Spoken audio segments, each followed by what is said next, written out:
YouTube in the past has consistently argued that their algorithms, policies, are often geographically dependent. That's something that we were told. It's something that many of you have been told. If that's the case, I would implore YouTube, could you please explain to me, your shareholders, and in all likelihood, a congressional hearing, why you believe it most appropriate in serving your audience to block the content of a United States presidential candidate exclusively in the country in which she is running?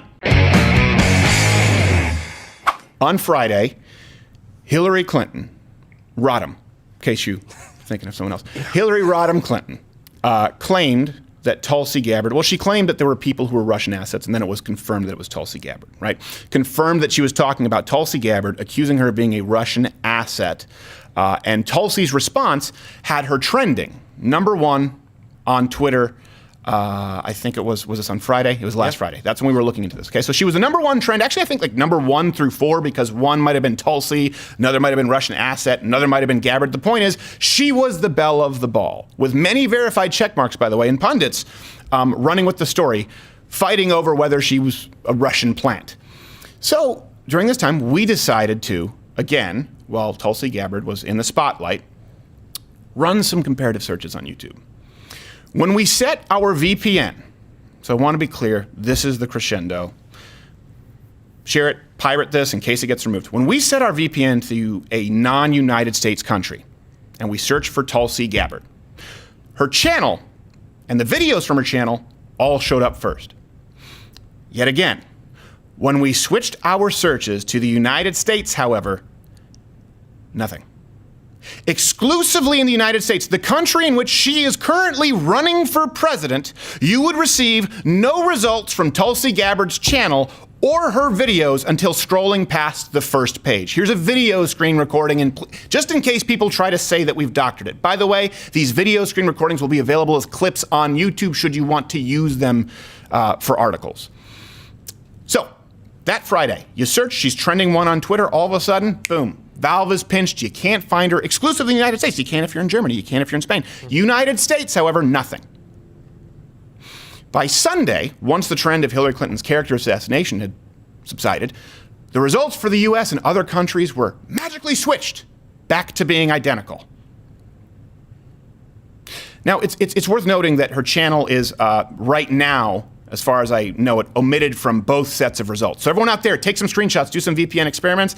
I assume they're going to be fixing this once this video is out, and I assume that someone there is watching this right now, so they may not necessarily be consistent. You don't always have the same result twice.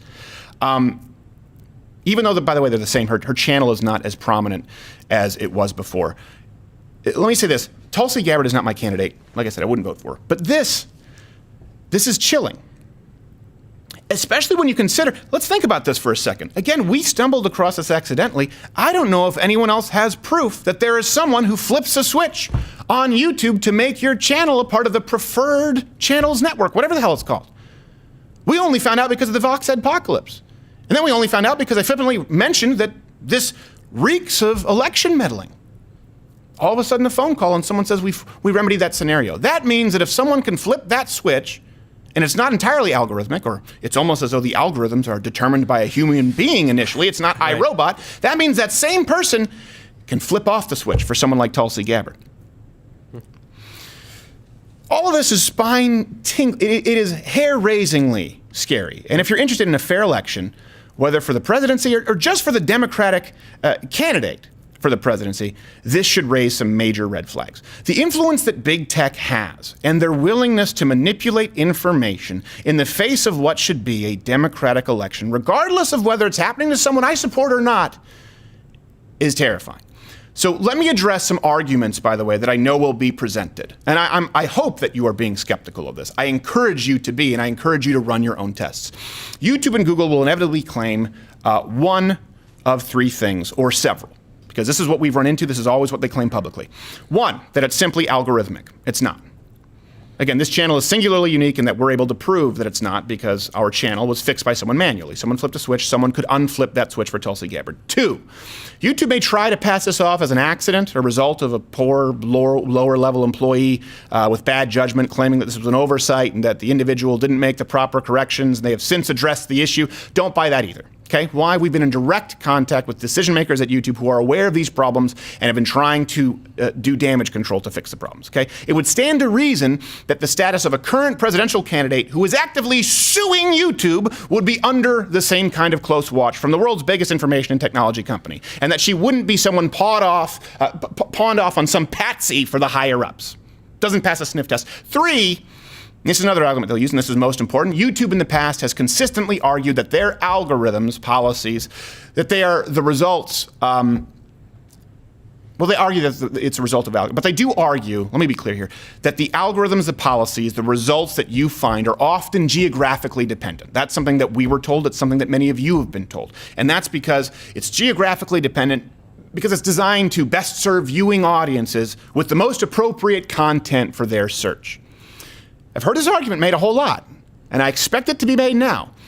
If that's the case, I would implore YouTube, please, because I know someone there is watching, could you please explain to me, your shareholders, and in all likelihood, a congressional hearing, why you believe it most appropriate in serving your audience to block the content of a United States presidential candidate exclusively in the country in which she is running?